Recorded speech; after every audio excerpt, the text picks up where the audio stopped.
book do you want, sweetheart? Opa! Do you want Good Night Moon? No. Do you want Harold and the Purple Crayon? The bird guy. Yeah, Harold and the Purple Crayon? The bird guy. Oh, Trip to the Sky? I don't know where that one is. Do you want Bum, bum, bum, bum. Brown Bear, Brown Bear? Yeah? Yeah. Okay.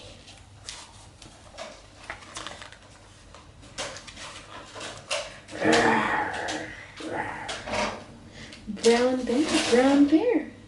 What do you see? I see bird. Cool. Good job. I see a red bird looking at me. Red bird. What do you see? Quack. I see yellow duck. Yuffie! I see a yellow duck looking at me. Yellow duck. What do you see? I see blue horse. Yuffie! I see a blue horse looking at me. Blue horse. What do you see? Ribbit. I see green frog. Yuffie! I see a green frog looking at me. Green frog. What do you see? Meow.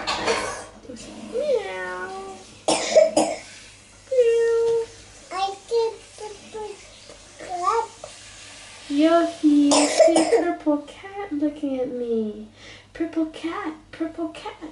What do you see? Woof. I see dog. Yuffie, I see a white dog looking at me. White dog. What do you see? I see black sheep. Yuffie, meh. I see a black sheep looking at me. Black sheep. What do you see? Blub. I see goldfish. Yuffie, I see a goldfish looking at me. Goldfish.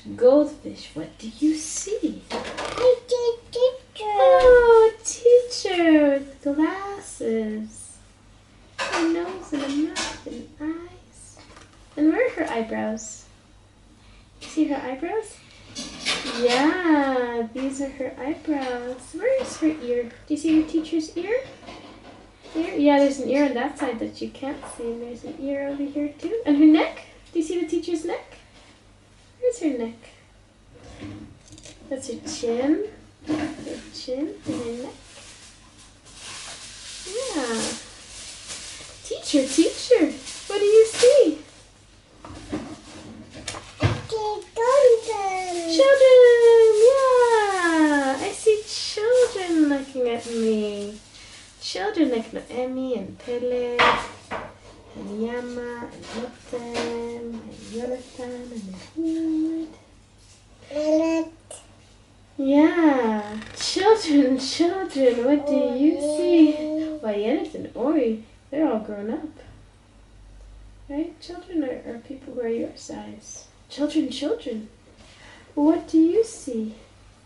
We see a brown bear, a red bird, a yellow duck, a blue horse, a green frog, a purple cat, a white dog, a black sheep, a goldfish, and a teacher looking at us.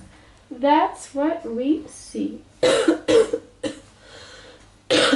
end. Do you want another book? Yeah? What? Do you want Five Little Ducks? Do you want Madeline? Do you want Ferdinand? Ferdinand.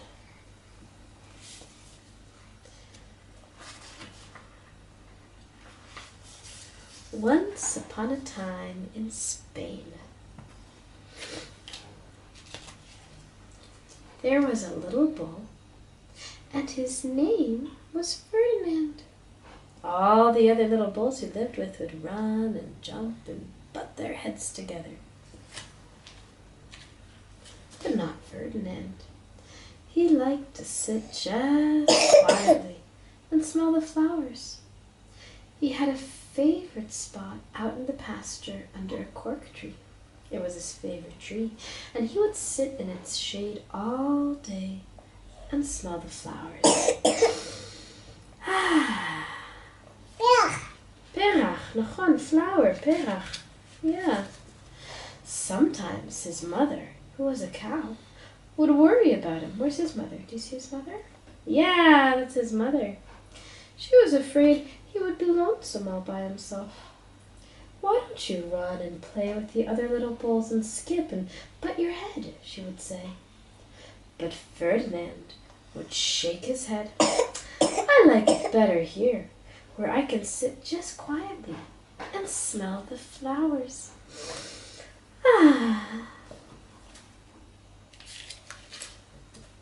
His mother saw that he was not lonesome, and because she was an understanding mother, even though she was a cow, she let him just sit there and be happy. As the years went by, yeah, there's a big bird called a vulture. Vulture. Yeah. And as the years went by, Ferdinand grew and grew until he was very big and strong. Right? He's not a baby anymore. Now he's all grown up. He's big and strong. All the other bulls who had grown up with him in the same pasture would fight each other all day. They would butt each other and stick each other with their horns. What they wanted most of all was to be picked to fight at the bullfights in Madrid. But not Ferdinand. He still liked to sit just quietly under the cork tree and smell the flowers. One day, 5 men came in very funny hats to pick the biggest, fastest, roughest bull to fight in the bullfights in Madrid.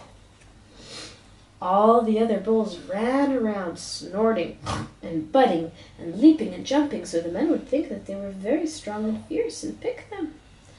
Ferdinand knew that they wouldn't pick him, so he didn't care.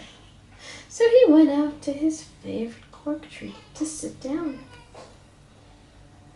He didn't look where he was sitting, and instead of sitting on the nice cool grass in the shade, he sat on a Bumblebee. Right! Oh, well, if you were a bumblebee and a bull sat on you, what would you do? You would sting him. Bzzz. And that is just what this bee did to Ferdinand. Wow, did it hurt! Ferdinand jumped up with a snort. He ran around, puffing and snorting, butting and pawing the ground as if he were crazy. The 5 men saw him, and they all shouted with joy, "Yay! Yay!" Here was the largest and fiercest bull of all, just the one for the bullfights in Madrid. They think that he's going to be a good fighter. They didn't know he just got stung by a bee. They didn't understand. So they took him away for the bullfight day in a cart. There's Ferdinand in a cart. What a day it was. Flags were flying, bands were playing, and all the lovely ladies had flowers in their hair. They had a parade into the bullring. First came the banderilleros with long sharp pins with ribbons on them to stick in the bull and make him mad.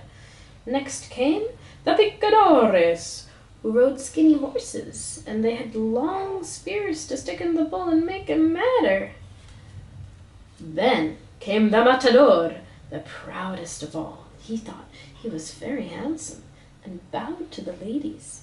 He had a red cape and a sword, and was supposed to stick the bull last of all. Then came the bull. And you know who that was, don't you? Who's the bull? Remember. Yeah. Ferdinand, you're right. That's Ferdinand. They called him Ferdinand the Fierce, And all the banderilleros were afraid of him, and the picadores were afraid of him, and the matador was scared stiff. Ferdinand ran to the middle of the ring, and everyone shouted and clapped because they thought he was going to fight fiercely and butt and snort and stick his horns around. But not Ferdinand. When he got to the middle of the ring, he saw the flowers in all the lovely ladies' hair, and he just sat down quietly and smelled. He wouldn't fight and be fierce, no matter what they did. He just sat and smelled. And the banderilleros were mad, and the picadores were mad, and the matador was so mad he cried because he couldn't show off with his cape and sword. So they had to take Ferdinand home. And for all I know, he is sitting there still under his favorite cork tree, smelling the flowers, just quietly. He is very happy. The end.